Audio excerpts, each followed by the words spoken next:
Ако фитнесът ви е претъпкан или има минимално оборудване, но все пак искате да постигнете най-добрата си форма, ще ви покажа една тренировка за долна част, за която ще са ви необходими само единствено дъмбели. Първото упражнение е хип тръст на един крак. С него ще натварим големия седалищен мускул, т.е. глутеус максимус, в скъсената му позиция. Аз лично предпочитам на упражненията, които са с един крак, да направя с първия, да почина, след това да премина към втория. Друг вариант е да ги направите един след друг двата. Тогава да починете, например, 3 минути, но както ви казах, аз лично харесвам повече първия вариант. По този начин усещам, че мога да съм горе-долу еднакво свежа и с двата крака, защото ако ги направя без почивка, винаги втория крак ще страда. Също така винаги гледам да започвам с по-слабия крайник. Може да направите на това упражнение 3 работни серии от 8 до 12 повторения на крак с 90 секунди почивка между всеки крайник. Стремете се да изпълнявате сериите близо до отказ и особено на последната до технически отказ, т.е. до тогава, до когато не можете да направите нито едно повторение повече с правилна техника.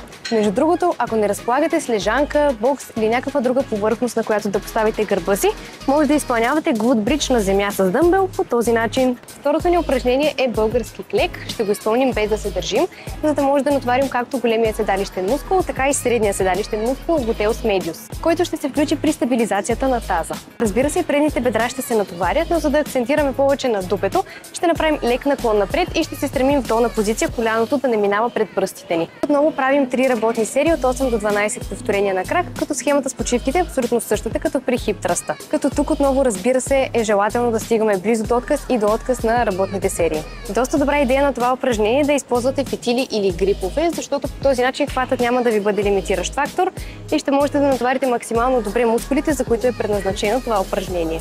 Третото ни упражнение е румънска тяга с дъмбели. При нея натварваме отново глутеус максимус в удължена позиция и задните бедра. Тук отново ви съветвам да използвате фитили или грипове, за да не ви лимитира хвата. Все пак, ако правите с повече килограми и хвата ви лимитира, това, което може да направите, е да замените класическата румънска тяга с бистенс румънска тяга, при която най-вероятно ще трябва да използвате по-малък товар. При това упражнение изпълнявайте отново 3 работни серии от 8 до 12 повторения и ако изпълнявате румънска тяга с 2 крака, почивайте 3 минути между всяка работна серия. Ако изпълнявате бистенс румънска тяга, почивате 90 секунди между всеки крак, както беше и на предходните 2 упражнения. Четвъртото упражнение ще бъде с акцент върху предните бедра, а именно упражнението low squat. За целта ще ни трябват 2 дъмбела и стена.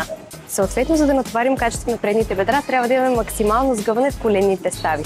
Ще трябва да поставим стъпалата си възможно най-близо до стената, така че в долна позиция да имаме максимално сгъване в коленните стави, но без да ни се повдигат петите. Но ако това се случи, не се притеснявайте, защото на помощ ни идват ето тези дискове, които ще поставим под петите си и с тях на помощ ще успеем да клекнем максимално надолу и ще имаме хубаво свиване в коленете, без да повдигаме петите си. При това упражнение ще изпълним 2 работни серии от 8 до 12 повторения и ще почиваме 3 минути между всяка работна серия. Тук също може да използвате фитили или грипове, с които да хванете дъмбелите, за да не мислите за хвата. И последното ни упражнение е сумоклек, с който ще акцентираме на аддукторите или с други думи на вътрешните бедра. Направете разкрач горе-долу като моя и ако дъмбел в долна позиция се удря в земята по този начин, това, което може да направите, е да поставите платформи или дискове под стъпалата си и по този начин ще се повдигнете и няма да имате този проблем. Тук отново правим 2 работни серии от 8 до 12 повторения с 3 минути почивка между всяка работна серия.